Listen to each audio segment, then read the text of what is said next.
They were trapped, surrounded. 70 miles of broken American lines, 50 miles deep into enemy territory.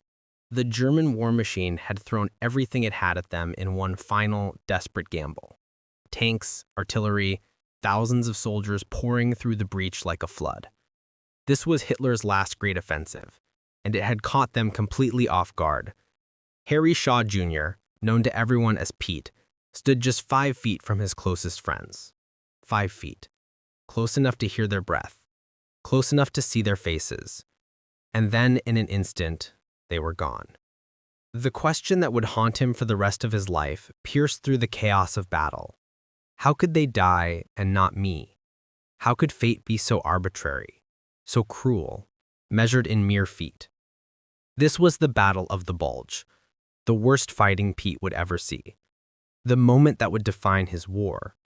But the path that led him here began thousands of miles away, in a moment of grief and rage, when a childhood friend received news that would change everything. A brother lost at Pearl Harbor, a betrayal that demanded answer, and 2 17-year-old boys who decided, together, they would make things right. What Pete didn't know was that his colorblindness would nearly end his dream before it began.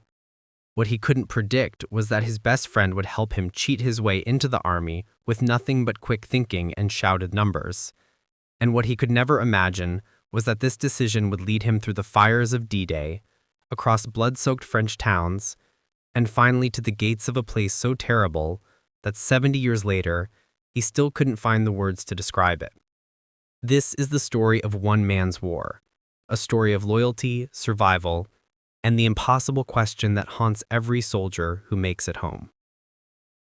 Pearl Harbor changed everything. December 7th, 1941 transformed a nation, pulling America into a conflict it had desperately tried to avoid. For millions of young Americans, that day became a call to action. But for Pete Shaw, the attack struck deeper than patriotism or duty. His best friend Carlo received the telegram. His brother, stationed with the Navy at Pearl Harbor, was never coming home. The pain was immediate, personal, devastating. And for Carlo and Pete, inseparable since grade school, the response was obvious. They would enlist together. They would serve together. They would join the Navy and honor the memory of Carlo's fallen brother. There was just one problem. Pete was colorblind. As he stood in line at the recruitment office, Pete knew his secret could destroy everything. The physical examination included a color blindness test, faded numbers hidden within dots of various colors. One failed test, and his dream of serving alongside his best friend would be shattered. The Navy would reject him. Carlo would go on without him. But Carlo had a plan. He went first, stepping up to the examiner with confidence. As the officer flipped through the pages, Carlo called out each number, loud and clear. 99, 44, 70. Pete listened carefully, memorizing every digit. When his turn came, he stepped forward and repeated exactly what he'd heard. The test was going perfectly, until it wasn't. The examiner turned a page, but it slipped. The card didn't flip all the way over. Pete, following his memorized sequence, called out the next number anyway. The examiner froze. His eyes narrowed. The question came sharp and suspicious. How did you know that number if you couldn't see the page? Pete's dream of the Navy evaporated in that instant. His response was simple, honest, and final. I'm in the Army. The examiner pulled out a tray of colored objects and dumped them across the desk. Pick out the red ones, he ordered. Pete looked at the scattered pieces, then back at the man, and said it again. I'm in the Army. The Army needed men, and they needed them fast. Pete found himself in Tar Paper City, a makeshift training facility in Dothan, Alabama. There were not proper barracks here, no buildings, just posts driven into the ground, wrapped with tar paper and cots laid out on bare sand. This was where America trained its soldiers in the desperate rush to build an army capable of fighting on 2 fronts. The conditions were harsh, but Pete didn't complain. None of them did. They were going to war. By early 1944, Pete had been assigned to the 283rd Field Artillery Battalion and shipped to the United Kingdom for final training. The rumors circulated constantly. Something big was coming. An invasion. The largest military operation anyone had ever attempted. They didn't know when, they didn't know where, but every soldier could feel it approaching. June 6, 1944, D-Day. Pete's landing craft approached Utah Beach as dawn broke over Normandy. The beach was already cleared, the infantry having pushed the German defenders back from the shore in brutal close-quarters fighting. Now came Pete's mission: bring the heavy artillery onto French soil. The LSTs lowered their ramps and the vehicles rolled out, pulling trailers loaded with weapons that would be crucial to the advance inland. The landing was just the beginning. As the Allied forces pushed deeper into France, Pete's unit traveled primarily at night, moving under cover of darkness while German Luftwaffe aircraft prowled above. No headlights, no flashlights, nothing that could give away their position to enemy bombers. They navigated using cat eyes, tiny lights no bigger than an inch by half an inch mounted on the vehicles ahead. In the darkness, that's all Pete could see: two small points of light leading the convoy through hostile territory. Most nights the system worked. They avoided detection, avoided the shells, avoided becoming targets. But some nights were different. Some nights it failed. And those experiences Pete would later say were hard. Too hard to put into words. The city of Saint-Lô had been under German occupation for 4 long years. Now it stood as a critical objective in the Battle of Normandy, a strategic position that had to be taken if the Allied advance was to continue. The German defenders knew this too. They weren't retreating. They were fighting for every street, every building, every inch of ground. The battle lasted 22 days. 22 days of constant combat, artillery fire, and casualties mounting on both sides. Pete's unit lost men, many men. The losses came in ways both random and devastating. Their general refused to wear a steel helmet, opting instead for just the liner. He would discipline any soldier caught without proper head protection, reminding them constantly that their helmet was their life. Court-martial was the punishment for such negligence, but the general himself wouldn't wear one.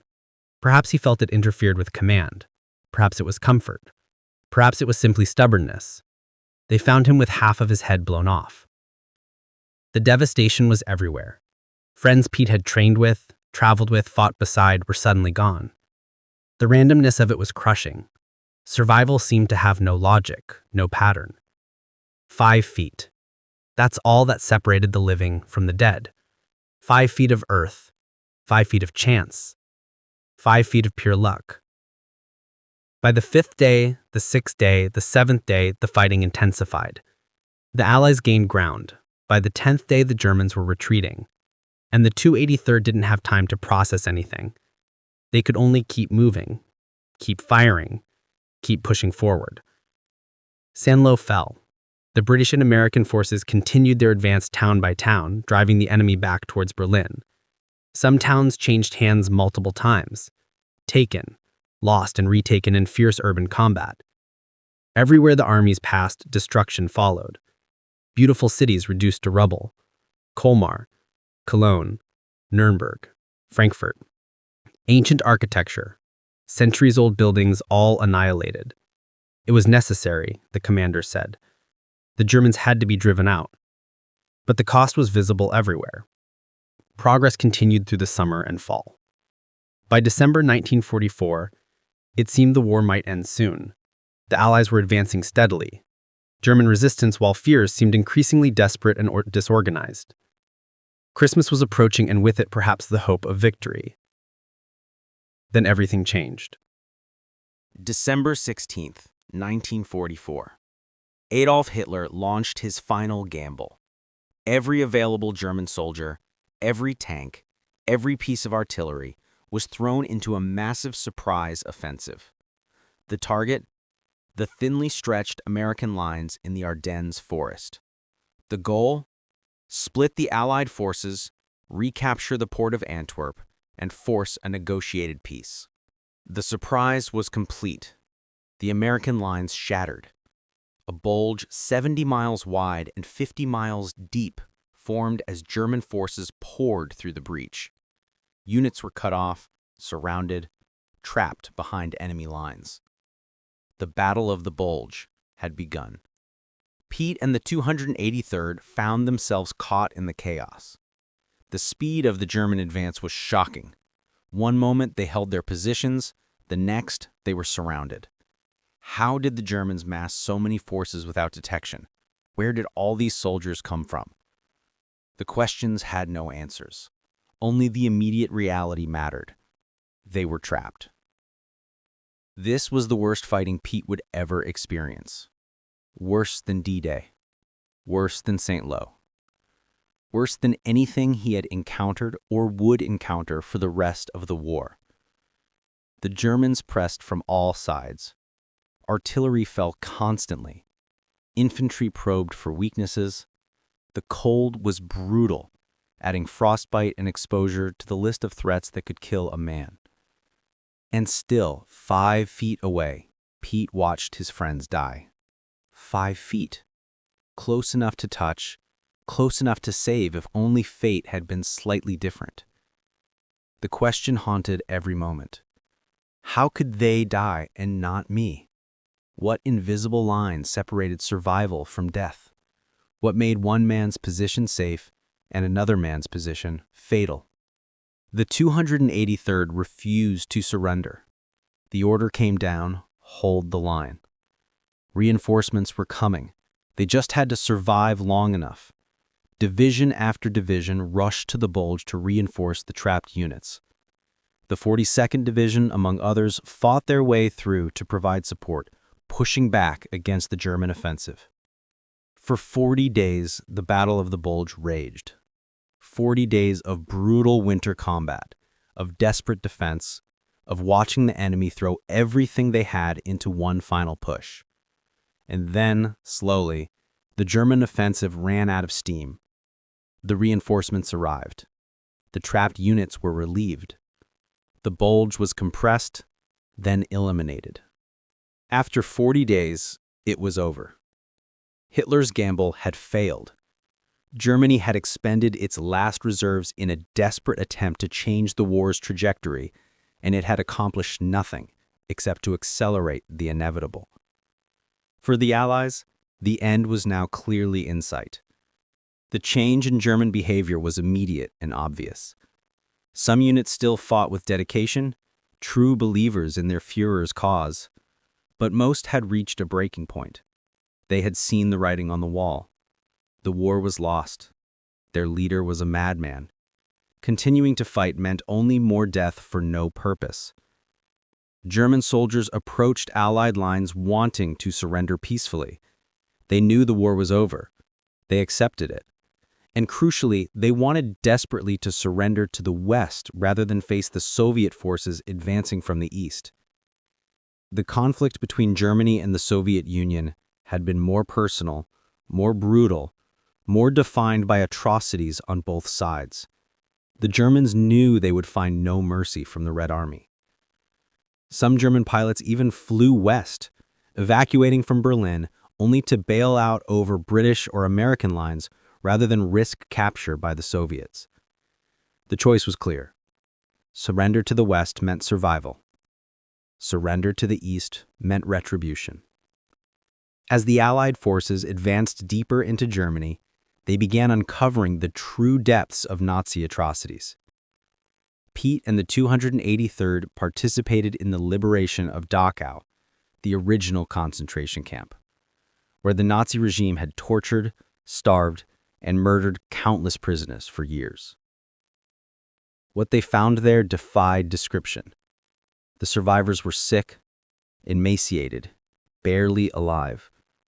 Many would die even after liberation, their bodies too damaged to recover. Smoke still rose from the crematoriums. The evidence of systematic mass murder was everywhere, impossible to deny, impossible to look away from. More than 70 years later, the images remained vivid in Pete's memory. So vivid that he couldn't speak about them on camera. Some things are too terrible for words, too overwhelming for casual conversation. He had seen Dachau with his own eyes, and that was enough. The 283rd had done their part in liberating the camp, and soon it would be time to go home. January 1946. The war in Europe had been over for months. Pete finally received his orders to return to the United States. The 283rd traveled to the Channel, boarding ships that would carry them across the Atlantic. When the vessel pulled into port, the docks were overwhelmed with people. There was barely room to walk. Flags waved everywhere. The weather was cold, but half the crowd didn't even wear coats. They were there to welcome the soldiers home. For Pete, the reception was warm and well-deserved. But his family had no idea he had even returned to American soil. They received no advance notice, no telegram announcing his arrival. The first they learned was a phone call at 1:45 in the morning. His father answered, his voice heavy with sleep and confusion. "Who is this?" "Dad, I'm at the bus station. It's Pete. Your son."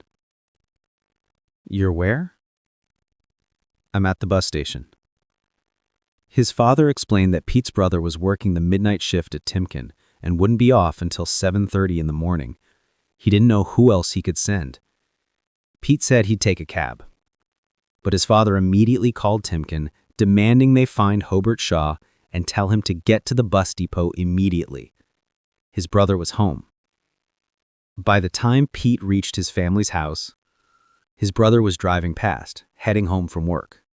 He saw a figure at the door, stopped the car, and thought to himself, "I bet that's Pete." It was. Pete arrived at 2 in the morning on February 9th, 1946. It had been a long spell. More than 70 decades have passed since Pete Shaw fought his way across Europe. He remains a highly celebrated veteran of the Second World War.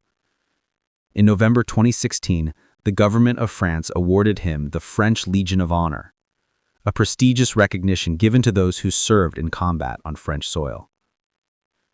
The war's impact on Pete's life never faded.